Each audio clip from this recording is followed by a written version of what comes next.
King Sviatolav of Novgorod rose to power in the late 12th century during a period of territorial disputes and fragmented loyalties. Novgorod operated under a mixed political structure that balanced princely power and local assemblies. His ascension was supported by influential boyar families who prioritized stability over tradition.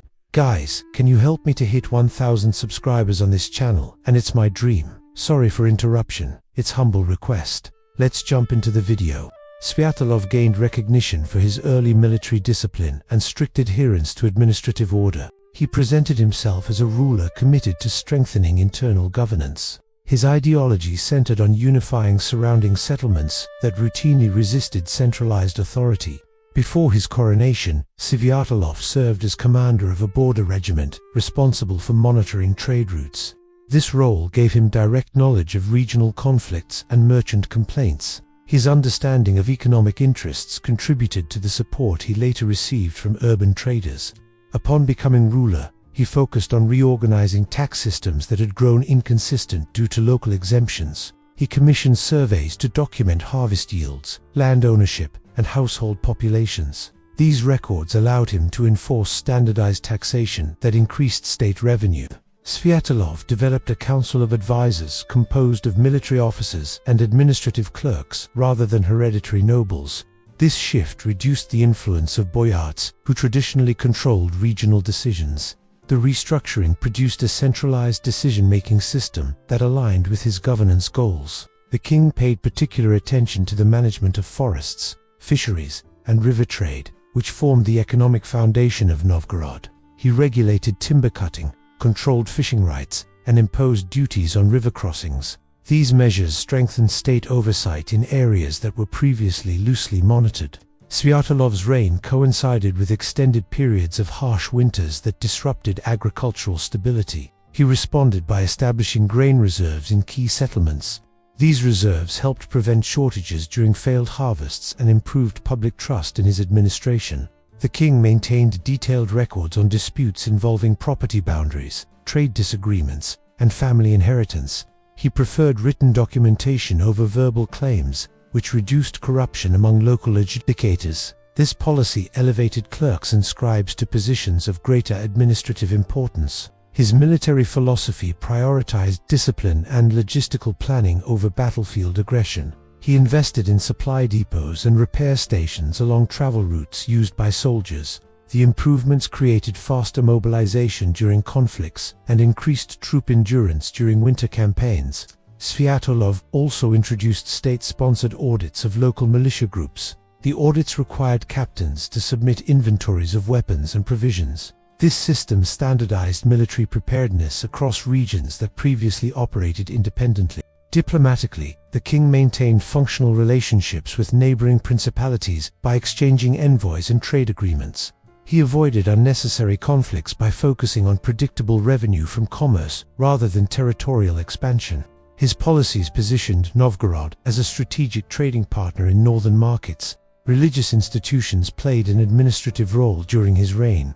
Sviatolav collaborated with church leaders to record population data and enforce marital and inheritance regulations. Monasteries contributed scribes, which strengthened the bureaucratic system he valued. He instituted strict controls on illegal toll collections, which had been a long-standing issue at river ports. Inspectors were assigned to investigate unauthorized charges imposed on merchants. This oversight promoted consistency in taxation and encouraged foreign traders to use Novgorod routes. The king placed high importance on infrastructure maintenance. Winter roads, bridges, and riverbanks were routinely inspected and repaired to ensure the movement of goods. These practical policies enhanced regional commerce and aided state logistics. Sviatolav created standardized punishments for theft, bribery, and land fraud. His legal reforms sought to remove ambiguity in sentencing that had varied across villages. By enforcing uniform penalties, he aimed to reinforce a reliable judicial structure. A significant aspect of his rule involved the oversight of frontier settlements that bordered contested territories. He stationed administrative agents to monitor disputes involving land seizures and livestock theft. This reduced conflict between settlers and strengthened state authority. The king encouraged artisans to establish workshops within Novgorod by offering temporary tax reductions. These workshops produced tools, textiles, and metal goods that supported both civilian and military needs. The development helped diversify the local economy. To prevent hoarding and price manipulation, Sviatolav required market inspectors to monitor grain, salt, and fur trade. These officials reported irregularities to central administrators. The policy maintained fairness in trade and reassured consumers during periods of scarcity. Control over waterways remained a central priority during his reign. Sviatolav mandated routine measurements of river depth and monitored ice conditions for seasonal travel. This information assisted merchants navigating winter routes and contributed to safer transport of goods. Population management was another important element of his governance.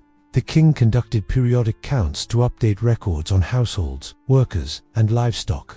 This data guided taxation, military conscription, and agricultural planning.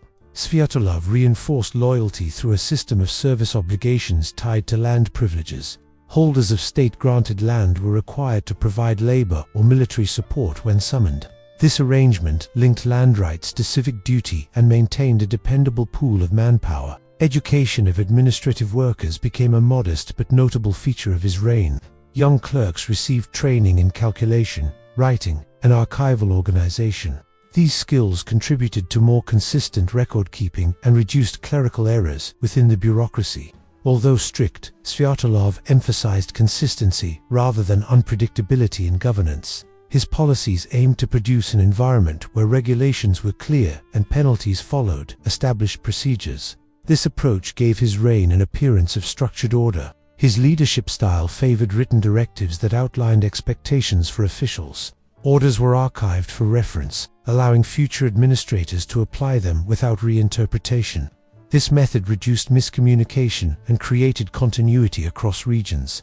The king often toured river settlements to evaluate local compliance with state regulations. During these tours, he inspected trade posts, fisheries, and storage facilities. These visits reinforced awareness of central authority and encouraged uniform application of policy. Crimes involving treason, sabotage, or repeated violations were treated as threats to state stability. Sviatolav viewed such acts as challenges to central governance. His response to these offenses laid the foundation for the severe punishments documented during his rule. By the end of his early reign, Novgorod displayed improved administrative cohesion under his centralized policies. Trade networks operated more predictably.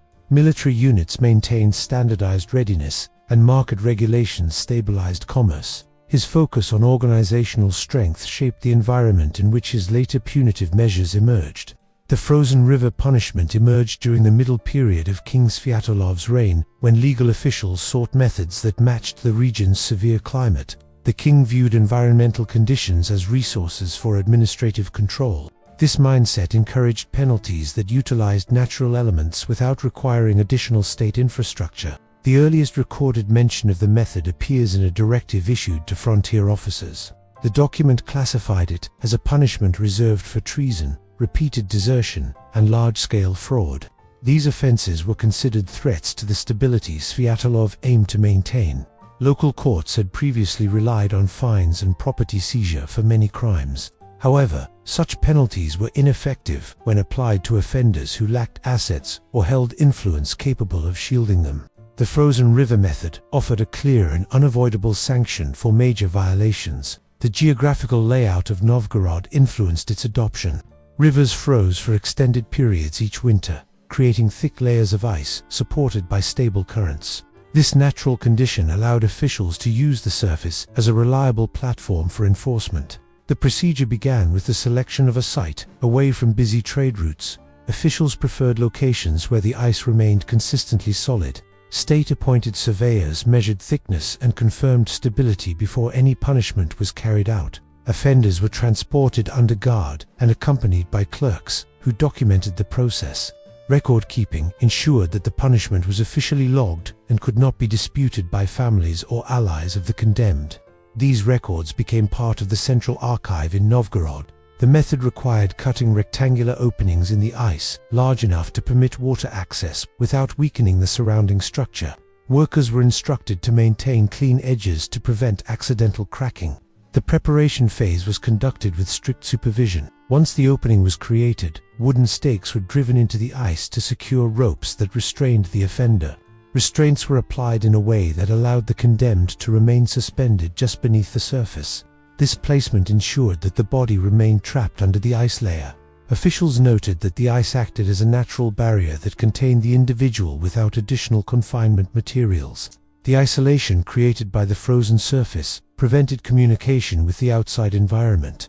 The containment continued until the ice melted with seasonal change. The purpose of the punishment was administrative rather than symbolic. By using the late winter environment, the state avoided resource expenditure on prisons or execution structures. The process aligned with Sviatolav's emphasis on using existing conditions to reinforce order. Reports from regional officers indicate that the method served as a deterrent for collaborators involved in trade sabotage. The punishment demonstrated that actions which endangered state revenue faced consequences that could not be circumvented through wealth or influence. This reinforced uniform accountability. The frozen river system required coordination between military personnel and civil clerks. Guards ensured security during transport and preparation, while clerks recorded details such as offender identity, crime classification, and date of enforcement. This dual oversight reduced the risk of procedural errors. The King's Administrative Council issued guidelines to prevent misuse of the method. It could only be applied after verification by a panel of 3 officials who confirmed the gravity of the offense. This requirement distinguished it from lesser penalties used for minor violations. Environmental factors influenced scheduling. Officials monitored temperature patterns to determine when ice thickness reached a safe range. Punishments were postponed if the ice showed signs of early thaw, ensuring that procedures followed consistent standards. In some districts, river monitors provided weekly updates on structural integrity. These updates included measurements of ice depth, water movement beneath the surface, and changes caused by snowfall.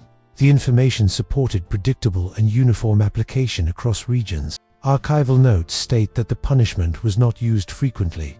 It was reserved for cases where the offender's actions posed significant disruption to state order. The limited use gave it a reputation as one of the highest forms of legal sanction under Sviatolav. The king regarded the method as an extension of his policy of structured governance. He emphasized that severe penalties were necessary only when administrative stability faced direct threats. His approach focused on maintaining a clear hierarchy of consequences within the legal system. Local officials were required to notify the Central Council before carrying out the punishment. The notification procedure included written evidence of the crime, reports from investigators, and confirmation of legal protocol. This prevented local authorities from applying the method without cause. The process also reflected the king's interest in documentation. Each punishment generated multiple records stored in different regional archives. These documents later contributed to the administrative history of Novgorod under his rule. Observers trained in river safety examined currents beneath the ice. They provided assessments regarding the speed of water flow and its potential effect on subsurface stability.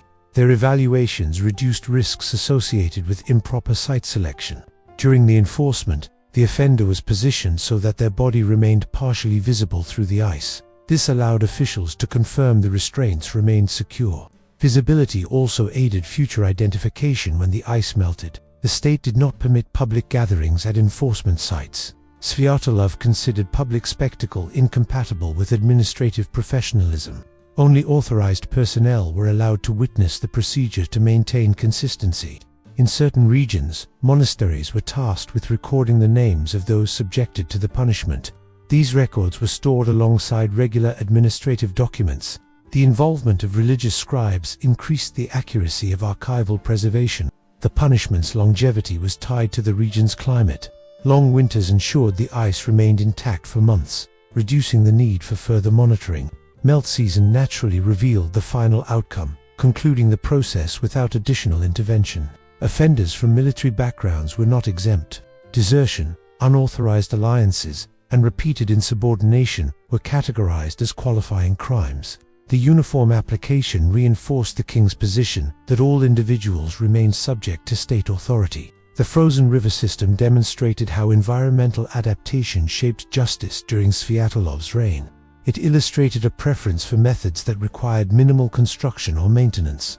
This efficiency aligned with broader administrative patterns present in other aspects of his governance. The king's laws stipulated that the method could not be applied to individuals under municipal protection or foreigners involved in regulated trade. Diplomatic relations required consistent treatment of external merchants. This restriction prevented economic disputes with neighboring regions. Legal discussions from the period reveal that the method sparked debates among administrators. Some supported its efficiency, while others questioned its reliance on seasonal conditions. Despite these concerns, the system remained in use throughout the middle phase of Sviatolav's rule. As the punishment became more widely known, local officers adopted standardized terminology in their reports. Phrases relating to ice preparation, restraint placement, and site classification appeared regularly in official documents. This standardization contributed to uniform enforcement. The frozen river method remained associated with offenses that carried administrative significance rather than social or religious implications. Its structure reflected the priorities of Sviatolav's government, which emphasized order, documentation, and state continuity. By the end of the second phase of his reign, the method had become fully integrated into Novgorod's legal framework. It stood as a distinct form of punishment, shaped by climate, geography, and bureaucratic organization. Its development illustrated the governance style that defined Sviatolav's rule. As King Sviatolav aged, his administration focused on maintaining the structures he had established rather than introducing new systems. The frozen river punishment continued as part of the legal framework, applied through the procedures standardized during the middle phase of his rule. Officials relied on archive directives to ensure consistency. Regional governors were instructed to review case records before approving the method. These reviews compared current offenses with documented precedents from earlier years.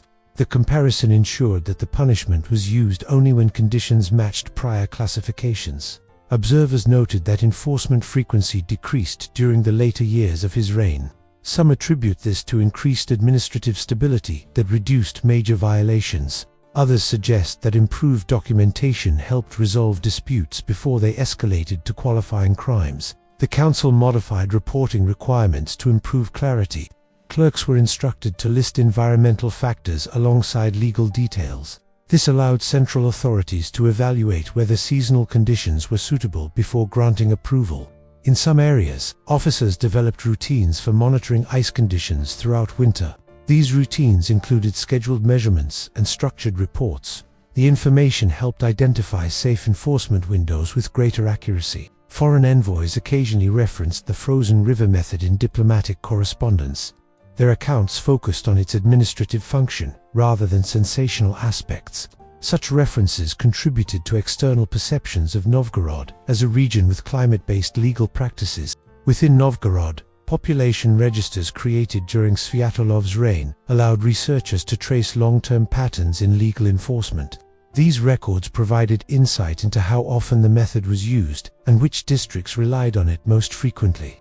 The data contributed to early legal studies conducted by scribes. Monastic archives retained detailed notes on individuals subject to the punishment. These notes included names, familial connections, and case summaries. The information offered clarity for relatives seeking administrative explanations. Legal scholars in later generations examined the system to understand regional jurisprudence. Their analyses focused on the integration of climate, geography, and administrative process. They concluded that the method reflected broader northern practices shaped by environmental conditions. Officials who served under Sviatolav acknowledged that the frozen river method required careful planning. Misjudging ice stability could compromise the procedure.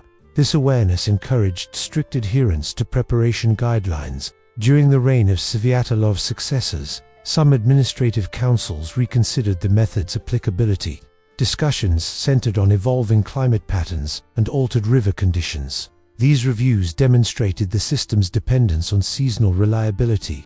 Areas south of Novgorod rarely adopted the method due to shorter winters. Their legal systems favored other forms of punishment better suited to their climate. This contrast illustrated the regional diversity of legal practices across the broader Russian territories. As trade routes expanded, merchants from distant regions encountered references to the method in port records. These mentions described it as a jurisdiction-specific practice rather than a universal standard. This distinction helped prevent misunderstandings with foreign traders.